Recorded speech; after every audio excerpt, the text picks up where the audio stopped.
La palabra invierno viene del español antiguo hibierno y del latín vulgar hibernum, que a su vez viene de ims, que significa frío. Esto en cuanto al origen de la palabra invierno. Pero, ¿qué hay respecto al origen del invierno como estación? Bueno, pues ese es un chisme muy bueno y la mitología griega tiene una buena explicación para ello. Les cuento. Sucede que el dios Hades, dios del inframundo, estaba perdidamente enamorado de la doncella Perséfone, que era hija de Deméter, diosa de la agricultura y la fertilidad, y del dios Zeus.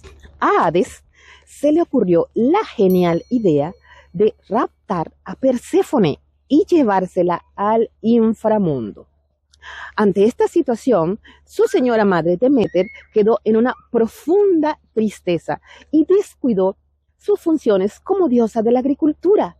Entonces, los campos se secaron, ya no había qué comer. Y ante esto, Zeus envió a alguien a buscar a Perséfone. Pero el dios Hades era un hueso muy duro de roer. De manera que Zeus se vio obligado a pactar con Hades.